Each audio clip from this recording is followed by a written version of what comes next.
तो आज मैं आप लोगों के बीच लाई हूं दोहा क्या है, इसकी जानकारी लेकर के आई हूं। दोहा एक अर्ध सममात्रिक छंद होता है। यह 48 मात्रा का छंद होता है। इसमें 2 पद होते हैं।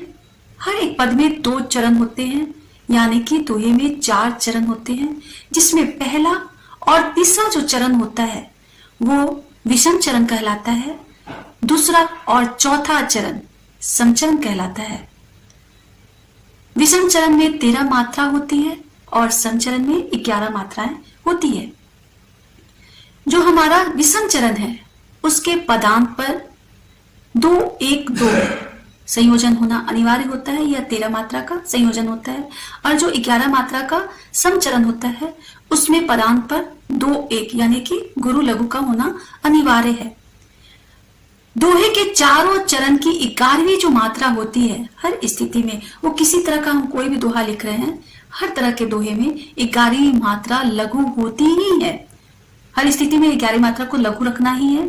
साथ ही साथ दोहा एक ऐसा सुंदर विधान है जिसमें जब हम उस पर रचना को लिखना शुरू करते हैं तो कुछ ना कुछ ज्ञान के साथ अगर देते हैं, पहले पंक्ति में पहले चरण में कुछ अपने भाव उसको देते हैं, तुलनात्मक तुलना भी करते हैं, साथ में उससे शिक्षा क्या मिलती है, हम समाज को क्या संदेश देते हैं, वो उसमें जरूर होना चाहिए। क्योंकि ये सिर्फ 4 चरण का होता है, एक छोटी हमारी रचना और बहुत सारा ज्ञान उसमें भरा रहता है। जैसे गागर में सागर वाली बात दोहा के लिए चरितार्थ होती है।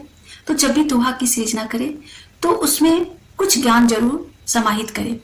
चलिए हम लोग जाने कि दोहा का यह जो चरण होता है, समचरण और विषम चरण, इसके लिए कौन सा संयोजन रखेंगे कि वो शुद्ध हो, कहीं गलती ना हो, कहीं कल दोष नहीं हो, उसकी गैता बनी रहे। इसके लिए बहुत ही सरल और सुंदर सूत्र होता है।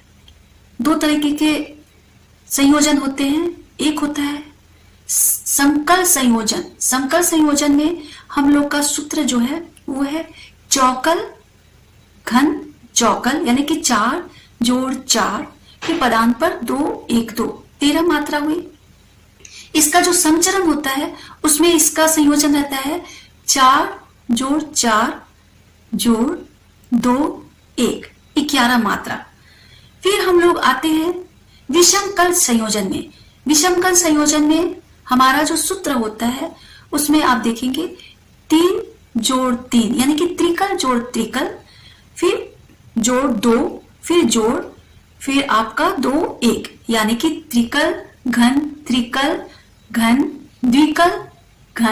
द्विकल घन एकल। ये हमारा विषमकल संयोजन का संयोजन होता है। इस संयोजन में हम अपनी रचना को अगर फिट बैठाते हैं तो हमारी रचना शुद्ध होती है। तो हम लोग एक दोहा को मैं उठाती हूँ, उसको देखिएगा और मैं उसके विषय में बताऊंगी। देखिए जैसे एक दोहा में रखती हूँ, करनी अच्छी लाइए। करनी हमारा चौकल हुआ, अच्छी चौकल, लाइए, लाइए में ला 2 मात्रा, ई 1 और ए 1 2 मात्रा, तो हमारा हो गया चौकल चौकल 2 1 2। तो करनी अच्छी लाइए ये हमारा हो गया समकल संयोजन। और करनी का ही मोल, यहां पे भी आप देख रहे हैं करनी चौकल, का द्विकल, ही द्विकल, फिर मोल 2 1, ये हमारा हो गया समकल संयोजन का समचरण। तो हमने विषम चरण को भी देखा, पहली चरण को, और दूसरे चरण में समचरण को भी देखा। करनी अच्छी लाइए, करनी का ही मोल।